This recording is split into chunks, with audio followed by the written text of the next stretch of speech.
I'm Mike. Wait a minute. Brills. I thought I was Mike. Not but today. I'm Mike. You're my idol. Mm-hmm. I am Lance. And I'm Mike. And we are just these guys, you know. Yeah. So, Mike, we At it again. We did the introduction chapter of the book last week. Right. We had talked this morning, and you said you had summarized something into kind of a short sentence. Well, after checking out a video that I was watching, thinking about, the 12-2 book and what we were going to be doing here, this whole exercise, this whole opportunity that we have is one that is, if I were going to try to break this whole thing down into one very succinct and applicable sentence. That's a big word there. Mm-hmm. Notice how I couldn't even say it at a normal pace.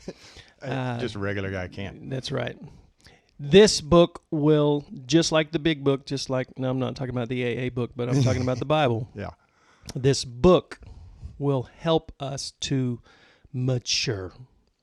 This book and so if you have no interest in maturing, you probably just want to go ahead and not waste your time.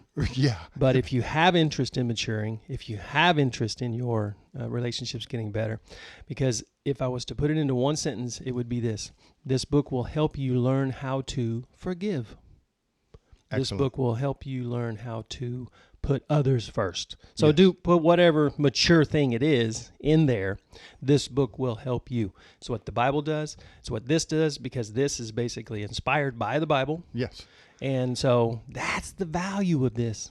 That's why I'm so excited about walking through on the podcast the chapters in the book, because it's going to become a resource for so many people. Oh, yeah. To be able to not just sit down and read it on your own and feel like you're on your own, but you can go right along with this. So I'm excited to see how this works out.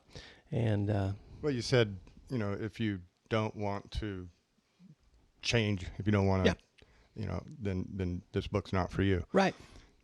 How many psychologists does it take to change a light bulb?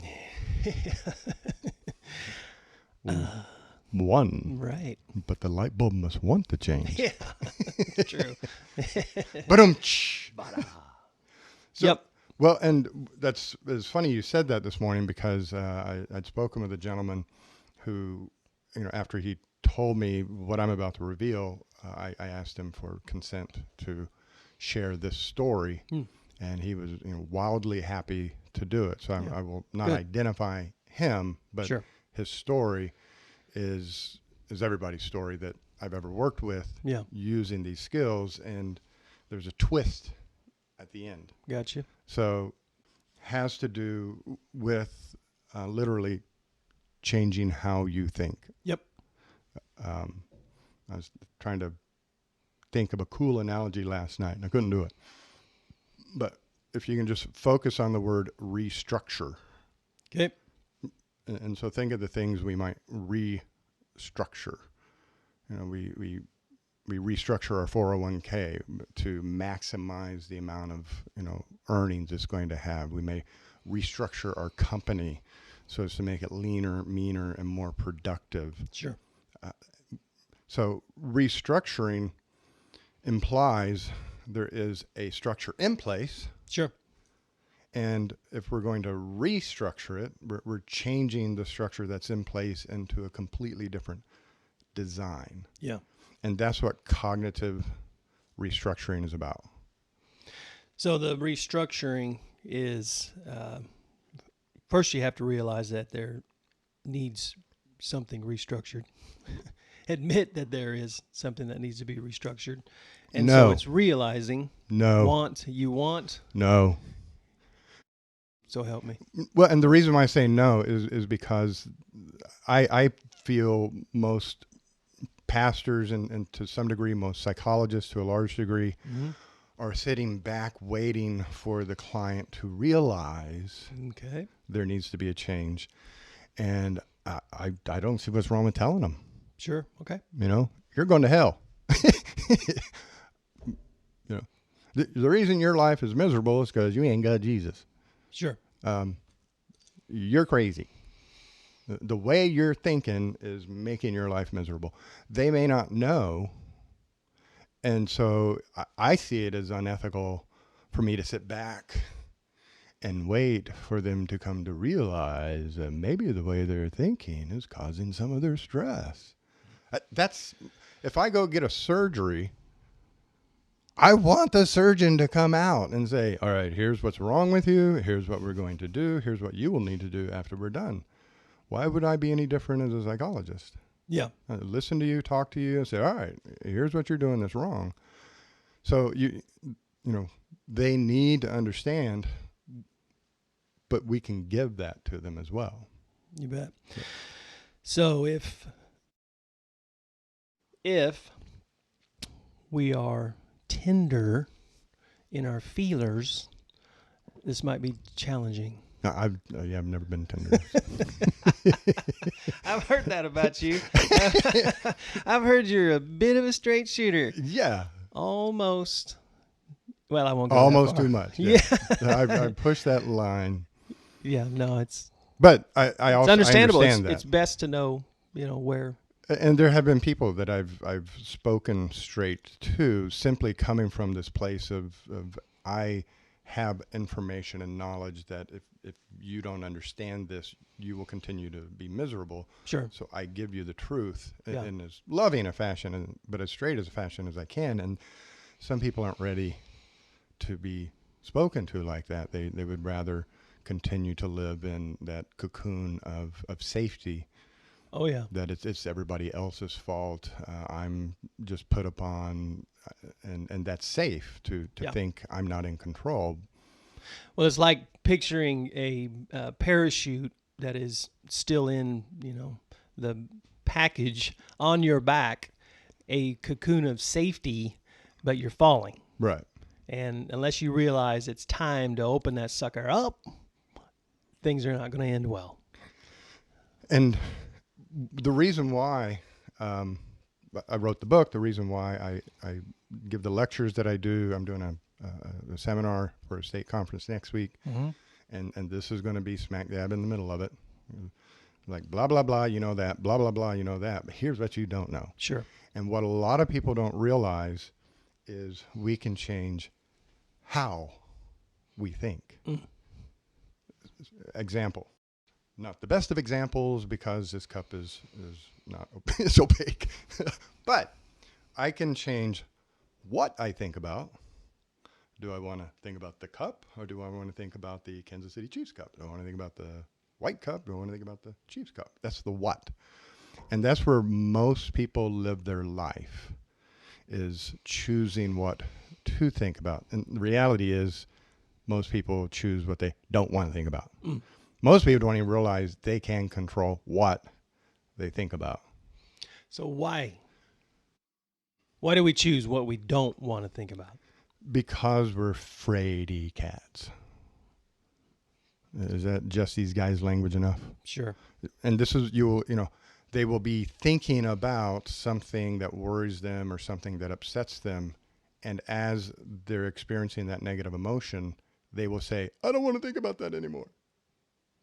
So they're in fear, they're in pain, and so they're pushing away a thought that is causing that fear and pain. So most people, that is how they think. Joyce Myers blew my mind because she's older, and she said in a seminar in her older years, Joyce Myers is just a guy. Have you ever heard her speak? She's just a guy. Yeah, I really like her. And she said, I used to think you had to think about every thought that fell into your head. She said, forever, for many years, I thought if I had a thought, I had to think about it. Yeah. She said, I didn't realize I could choose what I was going to think about. And I fell out, the weights fell on my chest when she said that, because it was wonderful of her to admit that, because that's most everybody. Sure.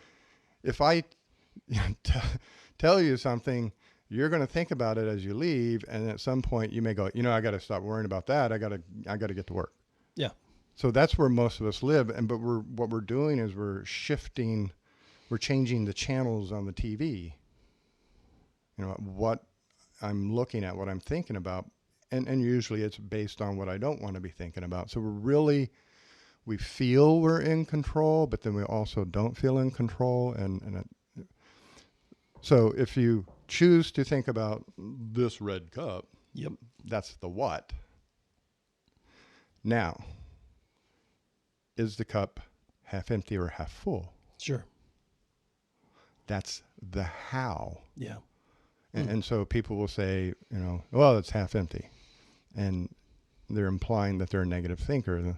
Oh, the cup's half empty. And you know what? I'm just a half empty kind of guy. That's the way I am. I've always been that way. So Right. they accept this about themselves partly because they have no idea that it can be changed. And that's, the dirty little secret that I try to reveal in the 4 fundamentals in the book 12.2 is that we can change not just what we think about, but how we think about it. You bet. And so if I'm a half full kind of guy and you're a half empty kind of guy, we're not imprisoned in that forever. Sure. You can come to be a half full kind of guy, and I can start to see things from a half empty perspective. If it suits my purpose, if it helps in that moment, I can shift. Did you hear the word I used? I can shift perspectives, which is the next chapter. Yeah. Right. But the idea of changing how we think, cognitive restructuring, there are literally systems, there are computer programs essentially running in our mind that we sit back and just let them run like we have no control over it. And so cognitive restructuring, it was developed in the 50s. I think Albert Ellis kicked it off. And in the 60s, it was refined through other great smart people that I can't remember their name. Mm-hmm. But they emphasized these skill techniques, some introspection, thinking about what I think about, Yeah. pulling those things out. Okay. So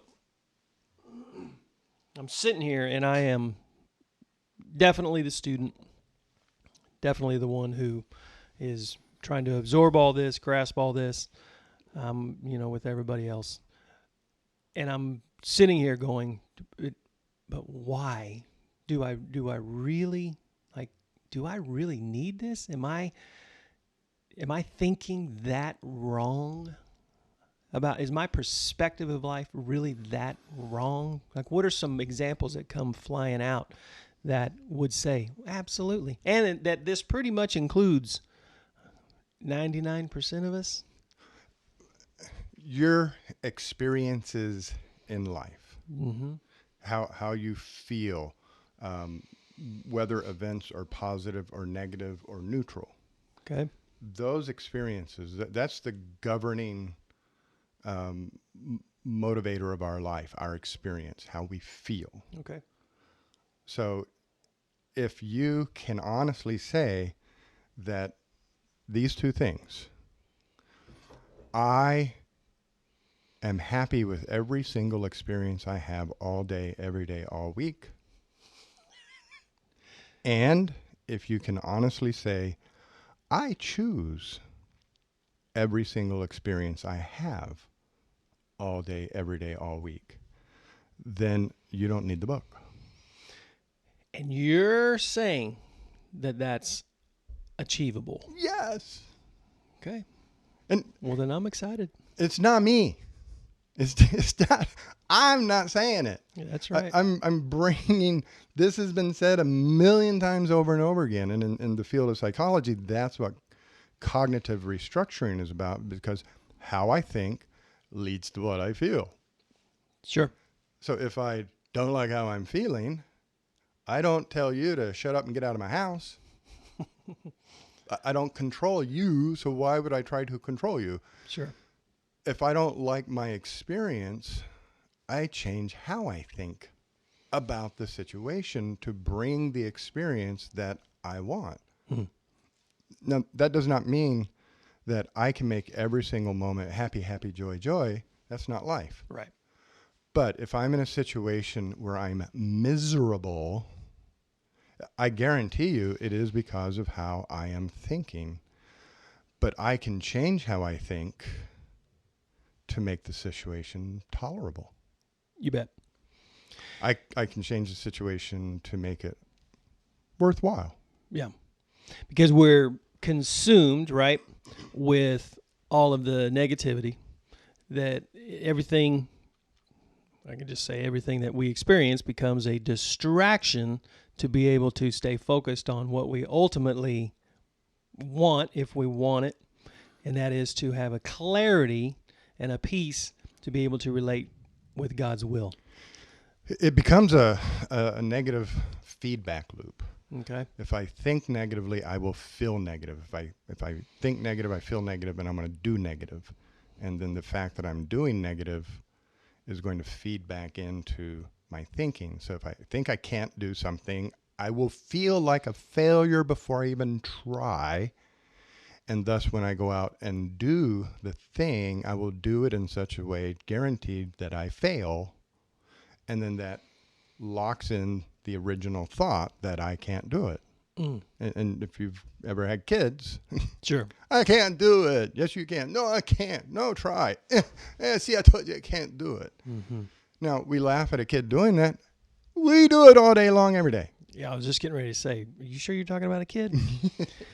Yeah. And I do that. Right. Yeah, we all do. So how we're thinking leads to our experience. How we think leads to our experience, leads to what we do. What we do leads to what we feel. I mean, they all work together. Yeah. So how you're thinking, if your experiences are not what you want them to be, Yep. and so if I think I don't understand the Bible, if I think thoughts like, why would he do this to me? There's an implied he shouldn't have done it to me. So how I'm thinking is now generating that experience. And these thought processes are what drive us away from the church, what drive us away from the Bible, what drives us away from having that deeper relationship with Jesus. Well, and even our relationships with each other. With each other. Yeah. A wedge starts to develop because of how we're perceiving the other person treats us, what, we attribute motives to them that may not be true. Well, they only said that because they don't like me. Right. I hear it with employment all the time is, I got fired and like, they don't care about me. I give them everything I ever had. I mean, it's a job. It's not a wife. At some point, I want to name that voice. That voice has a name because that's a character. We have to put a name to it. I'm hearing it repeated as that person. We'll figure it out.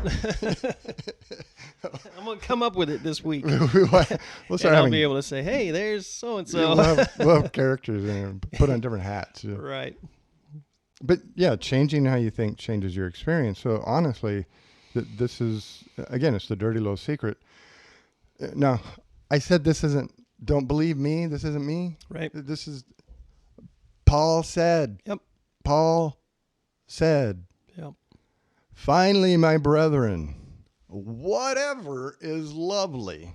Sure. Whatever is noble, whatever is worthy, whatever is excellent. Think on these things. Yep. So if you haven't made the connection, that's the 12:2 connection. That's Romans 12:2. That's why you can trust that this isn't anything brand new.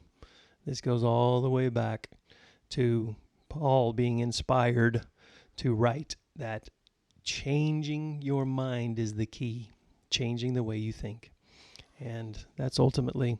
Well, and that quote comes from the end of Romans. I think it was Romans, but if you listen to what he is saying, and again, you have to study word by word. Mm-hmm.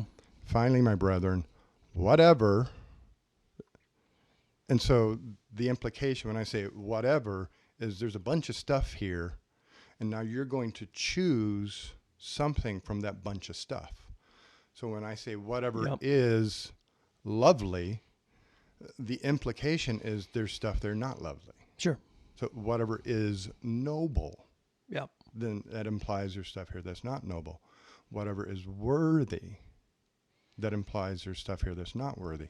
So essentially, he is saying, in all situations, finally, my brethren, in all situations, whatever is lovely, whatever is noble, in every single situation you encounter in your life, whether it's sitting on the toilet in the morning or going grocery shopping at Aldi's, in every single situation, there are positives and there are negatives. Yeah, he could have said whatever isn't lovely, whatever isn't noble, and he would have been focused on the negative, right? Right.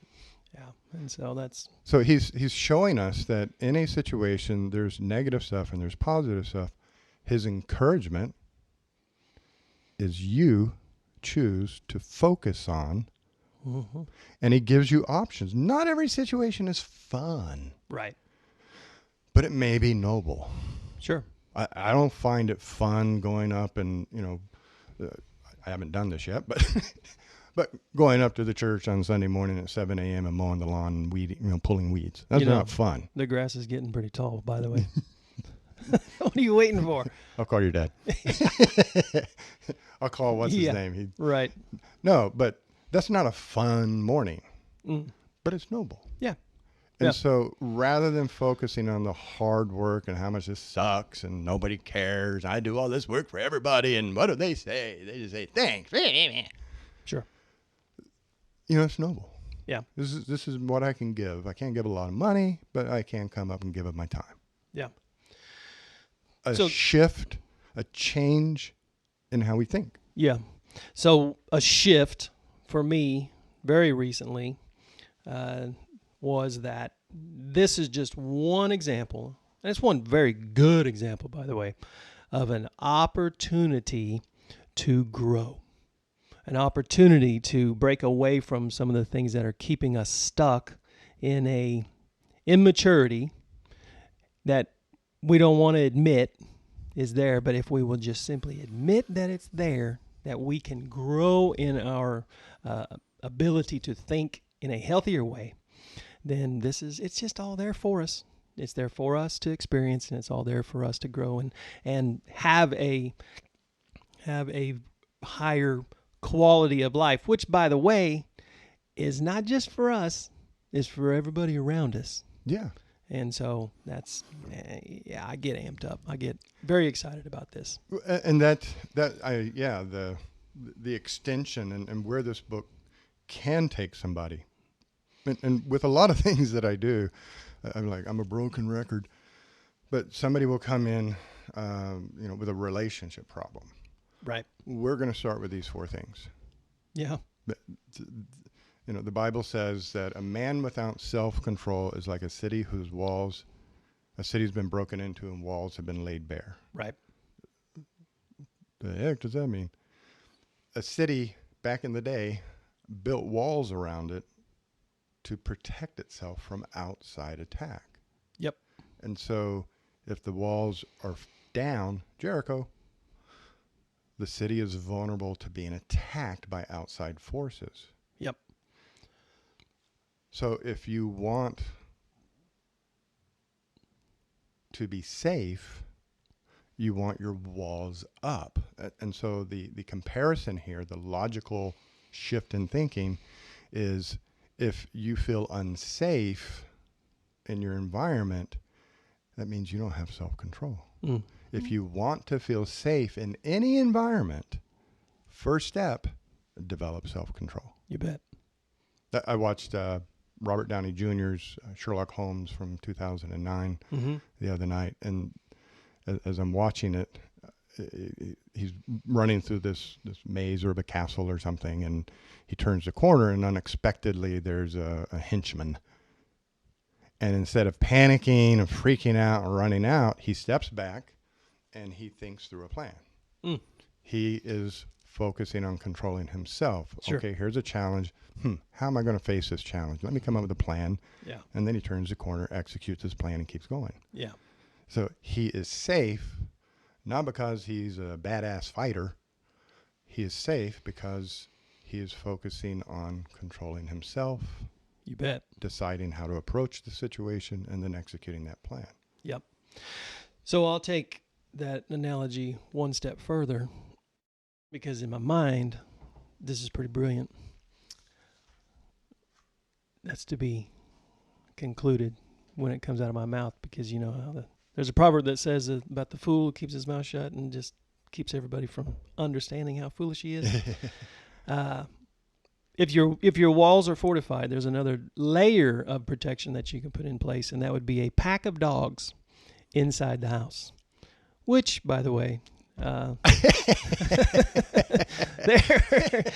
if you know this lady named Tish, she loves to rescue dogs. Oh yeah. And Yeah. so, but there is another proverb that says, as a dog returns to its vomit, so a fool. Now, this one has always hit me right between the eyes. Talk about sucker punch. As a dog returns to its vomit, so a fool returns to his folly. And when we just simply refuse almost to change the way we think, it's like a fool who thinks he's wise, but he keeps returning to his folly, keeps returning to the crazy. You were talking about the crazy cycle. It's like crazy train. When you don't have to ride the crazy train, you can get on the gravy train of a life that is controlled by you, controlling what you can control, not controlling what you don't, not even trying. So, Boom. yeah. Boom. Hwa-boom. I think that's a good place to wrap this up. Okay. Just leave them with that. Can't wait till next week. All right, everybody. Thank you for joining us today.